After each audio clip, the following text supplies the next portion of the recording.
Nesta apresentação, vamos falar sobre as famosas letras de câmbio, começando pela introdução.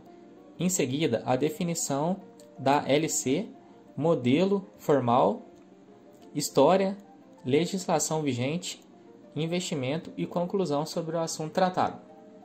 Introdução. Letra de câmbio, também conhecido como LC, consiste em uma ordem de pagamento de uma pessoa para outra. É sacada por um credor contra o seu devedor, em favor de alguém. Pode ser um terceiro ou o próprio sacador.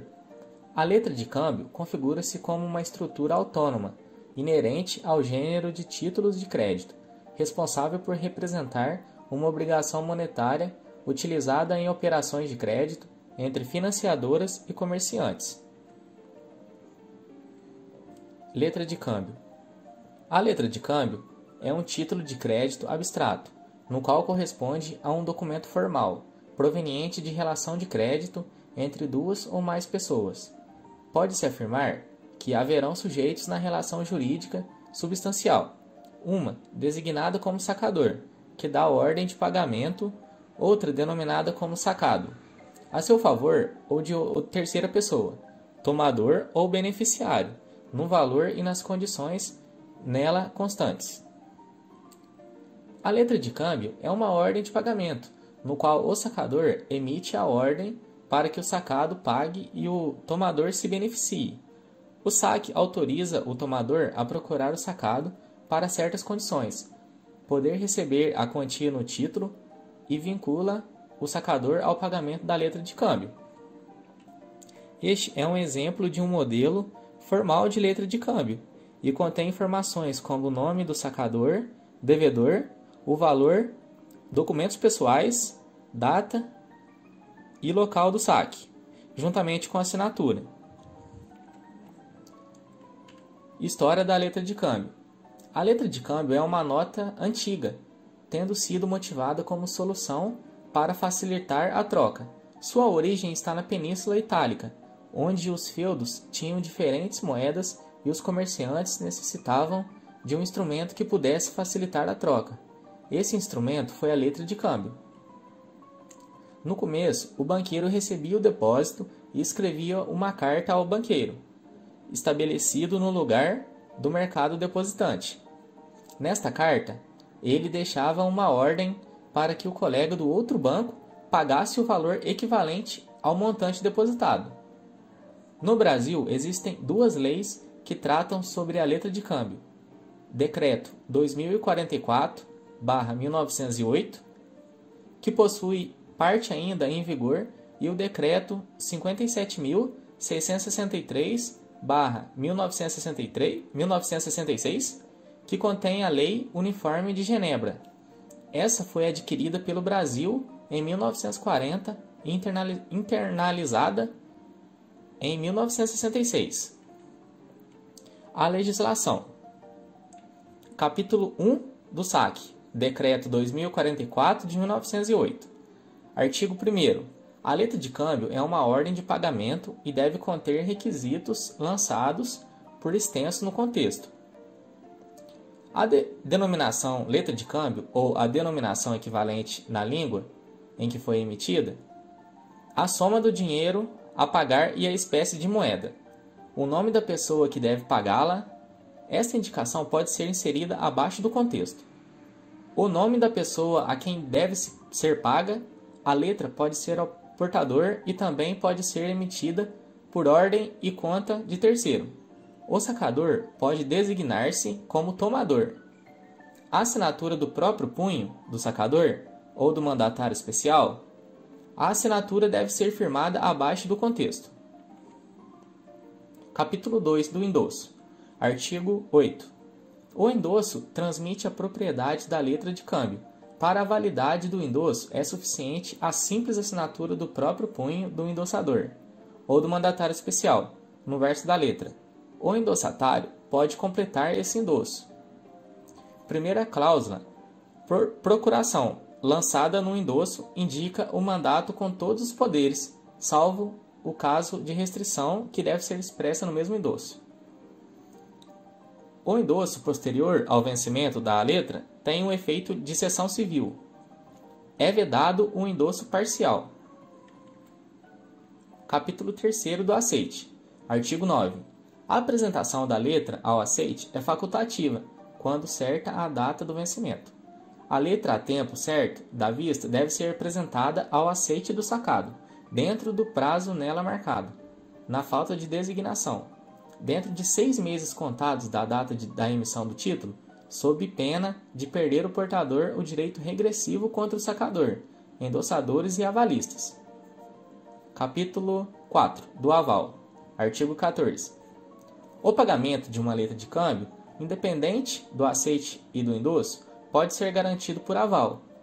Para a validade do aval, é suficiente a simples assinatura do próprio punho do avalista ou do mandatário especial, no verso ou no anverso da letra. Capítulo 6 do vencimento. O artigo 17 diz que a letra à vista vence-se no ato da apresentação ao sacado. Capítulo 7 do pagamento. O artigo 20 diz que a letra deve ser apresentada ao sacado ou ao aceitante para o pagamento no lugar designado no dia do vencimento ou, sendo esse dia feriado por lei, no primeiro dia útil imediato, sob pena de perder o portador o direito de regresso contra o sacador, endossadores e avalistas. Artigo 27. A falta ou recusa total ou parcial de pagamento prova-se pelo protesto.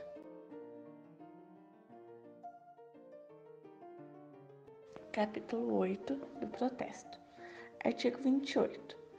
A letra que houver de ser protestada por falta de aceite ou de pagamento deve ser entregue ao oficial competente no primeiro dia útil que seguir ao da recusa do aceite ou ao do vencimento, e o respectivo protesto tirado dentro de 3 dias úteis.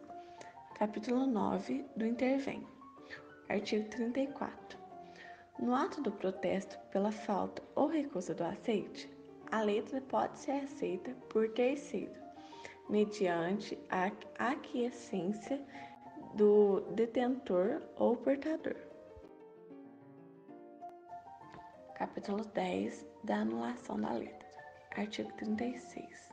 Justificando a propriedade e o extravio ou a destruição total ou parcial da letra, descrita com clareza e precisão, o proprietário pode requerer ao juiz competente do lugar do pagamento, na hipótese de extravio, a intimação do sacado ou do aceitante e dos coobrigados, para não pagarem a aludida letra.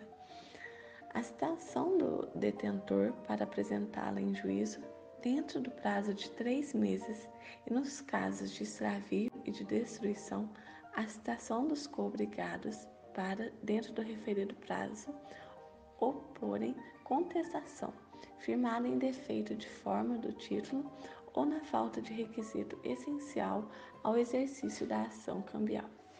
Capítulo 11 do ressaque. Artigo 37. O portador da letra protestada pode haver o reembolso da soma devida, pelo ressaque de nova letra de câmbio, à vista sobre qualquer dos obrigados.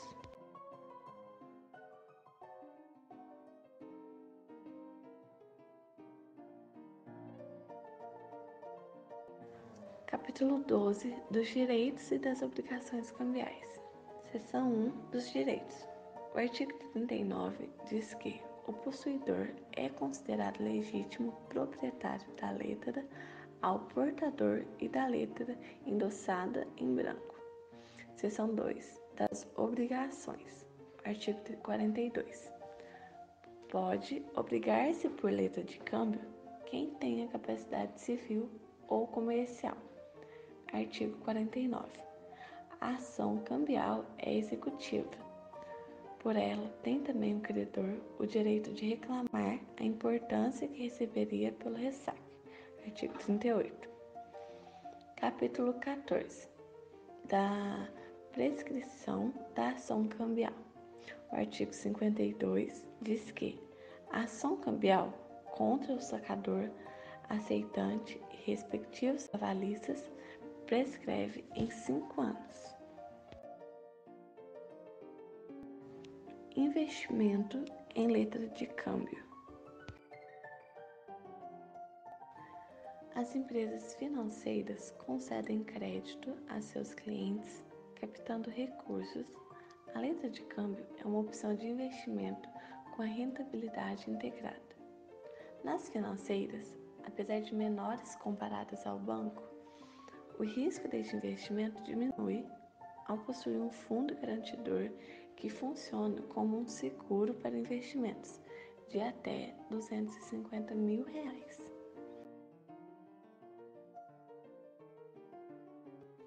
Este investimento possui um prazo, quanto mais tempo aplicado, mais rentável.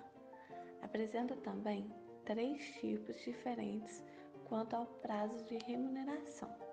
O primeiro tipo é o prefixado, é a rentabilidade fixa definida no momento da aplicação.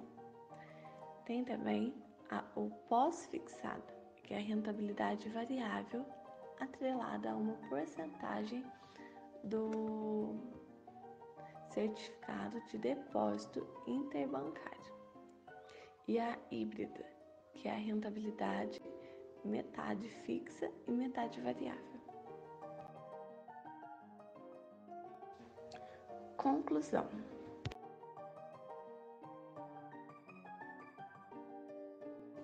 A letra de câmbio constitui um título de crédito literal e autônomo de suas obrigações, o que possibilita sua ampla utilização. Necessita de 3 elementos pessoais: o sacador, o sacado e o beneficiário ou tomador. São títulos de renda fixa de risco relativamente baixo. Apresentam uma liquidez baixa, no entanto, a sua rentabilidade compensa essa questão. No geral, elas são indicadas para quem busca investimentos de baixo risco. Atualmente, o uso das letras de câmbio não é tão comum, não só pelo surgimento de outros tipos de título de crédito, como também pela modernização e agilização dos meios de cobrança. Porém, a letra de câmbio ainda é um dos títulos mais importantes e seu estudo viabiliza uma melhor compreensão dos demais títulos de crédito, pois a legislação que a regula é válida para todos eles.